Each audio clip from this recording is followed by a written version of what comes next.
Well, hello there, and welcome to the video. So, I just got done watching Star Trek Strange New Worlds, Season 2, Episode 8. This was an interesting episode. It had good points and bad points. So, spoiler warning, spoilers are coming. I will be discussing what happens in this episode.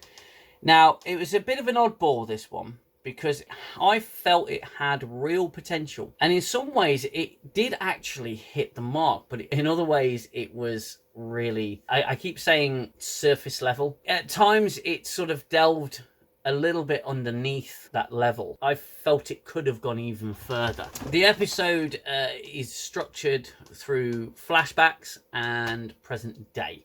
So an ambassador, a Klingon ambassador, comes aboard the Enterprise. He's on his way to work some ambassador magic for the Federation, and some of the crew just can't get past what he'd done before during the war. In essence, he's sort of a war criminal, but he's making inroads towards peace, and he actually likes the Federation. As I said, we get several flashbacks. It's explained to us why certain members of the crew are not so happy to have him around. The episode progresses a little slowly towards the end of the episode. During the end of the episode, M'Benga straight up kills him, stabs him. What I will give this episode, because there is an element here of the moral quandary that Star Trek has given us in the past. What's right and wrong in war? You know, it's all about the complexities of the morality surrounding consequences of war.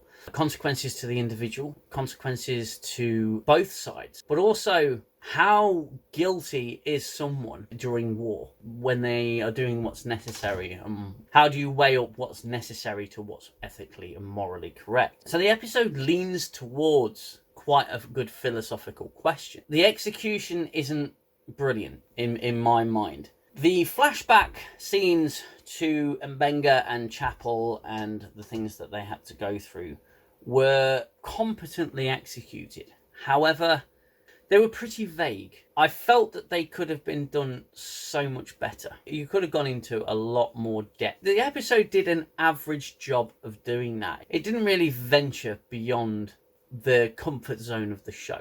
The Klingon ambassador, in effect, he's a war criminal, okay? He gave orders to kill people and to indiscriminately kill people. Both sides did things that they weren't proud of. The ambassador feels a lot of remorse, and he's working towards peace. And at the end, he's judged and pretty much executed by M'Benga. The ambassador was looking for forgiveness from M'Benga, and he said he got a knife. That's a pretty basic breakdown of what happened and the reasons for it. The episode, I don't feel, gives enough context behind the decisions that were made, behind what has actually gone off in this episode. I wouldn't say it's a massively balanced affair, but it does leave a good, and I say good, I don't mean good as in positive. I mean good as in a good try at leaving us with a moral quandary at the end. You know, was M'Benga right to do what he did? The problems arise with Chapel witnessed the brawl at the end, and she backs M'Benga and says, no, it was self-defense, he was attacked and everything, which we know is not the case. M'Benga just straight up murdered a Klingon because he couldn't get past what had happened previously. So was M'Benga right to murder this Klingon? Now, this Klingon ambassador might as well not be a Klingon, because he doesn't behave like a Klingon. Now, there are Klingons in Star Trek that don't behave like Klingons. There are Klingons that don't prescribe to the Klingon way of life. But a lot of the time, a Klingon is a Klingon. And although they do grow and change, I don't think the show really gets it. This Klingon is full of emotion and full of regret about what has transpired before, and he's working towards peace.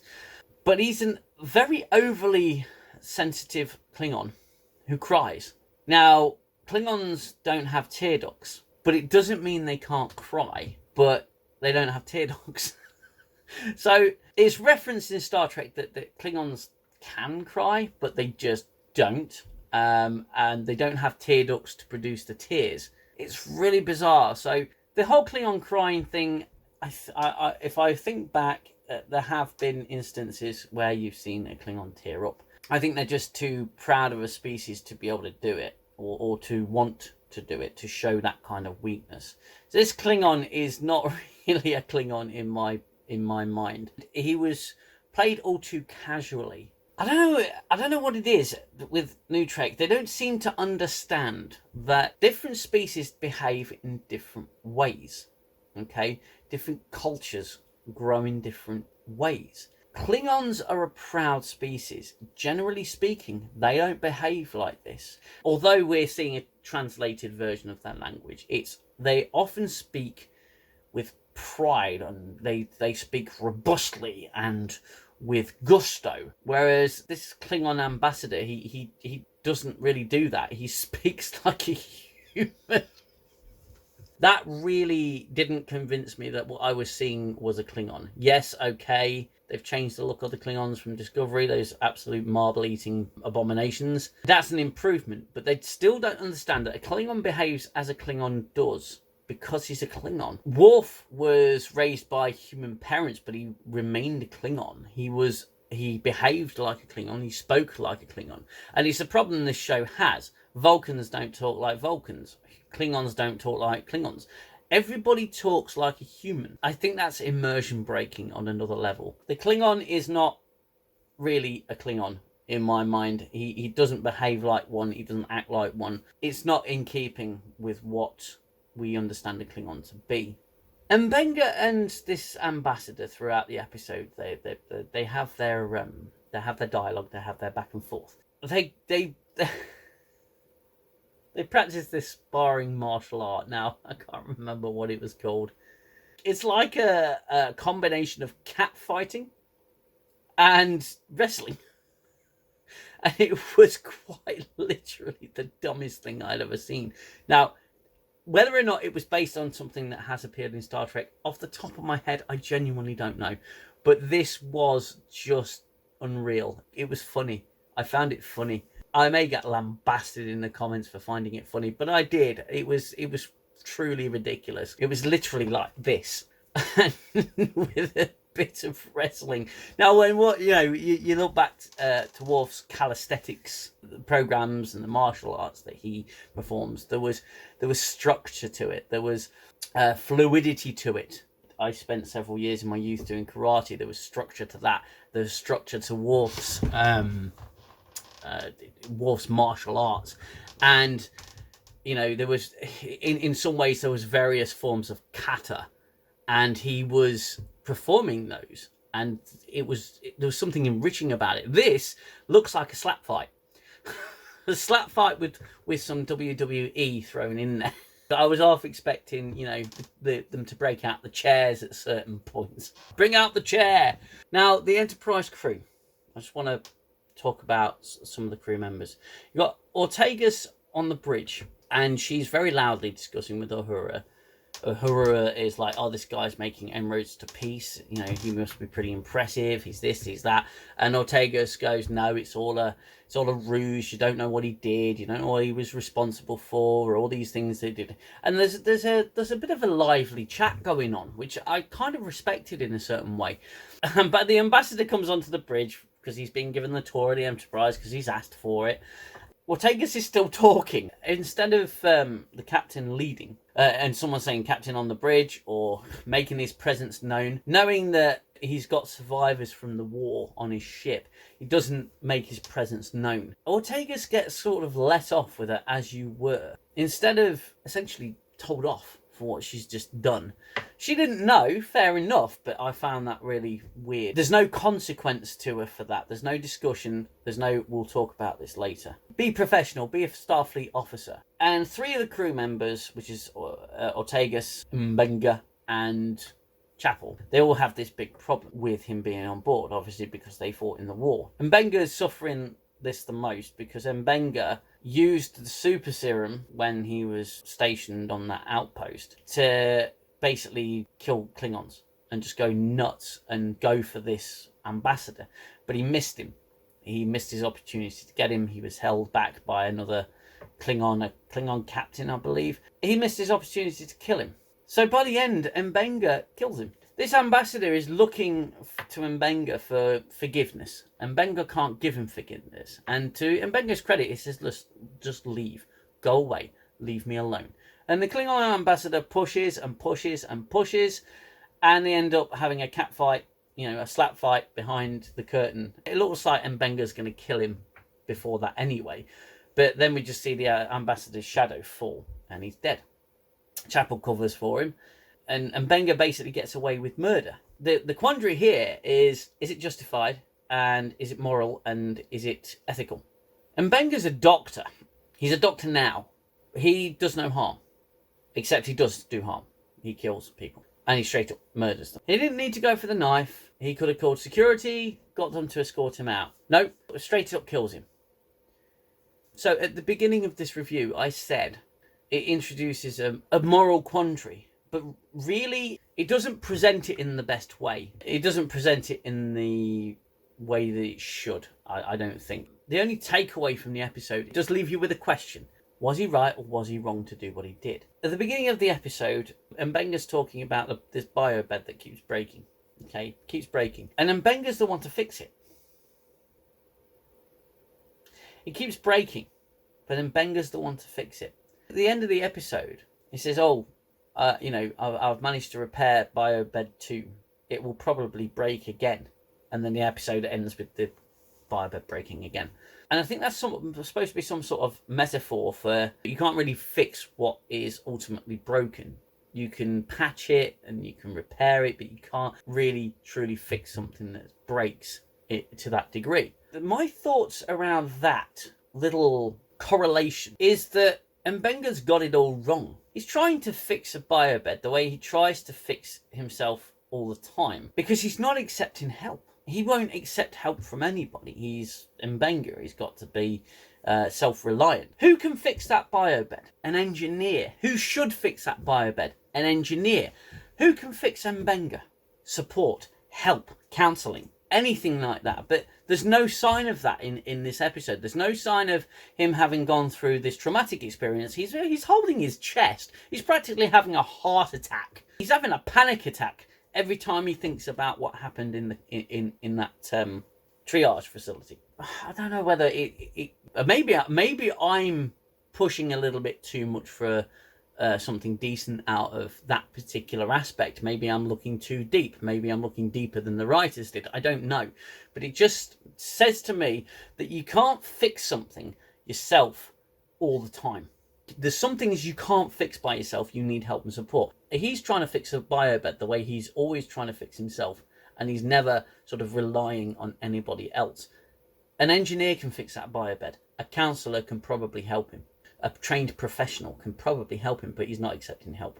Now, there was one thing in the flashbacks that I think was a missed opportunity, and it was skated over very briefly, and I think it wasn't given enough gravitas. There's a young lad that comes in, he's splayed open, okay, Klingons have clearly gone to work on him. Again, is it unnecessarily graphic for Star Trek? I would say so, but this is modern times, so I'll move on. He's pretty much knackered. He's splayed open. There's multiple internal bleeding points. He's going to die.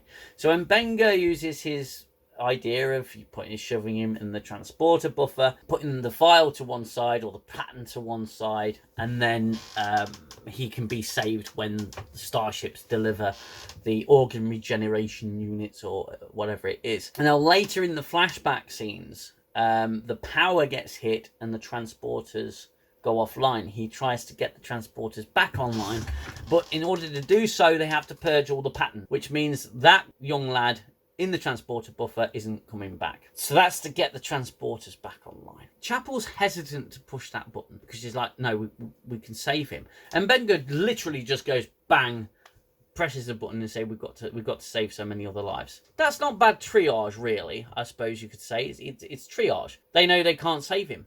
That was over too quick. And I think I don't think that was given enough attention or enough time or delved into very deeply. And this is why I say that Strange New Worlds is a very surface level show. It rarely dunks his head under the water. And when it does, it's only brief and it's missing the point. I got lambasted for saying that Strange New Worlds missed the point of Star Trek.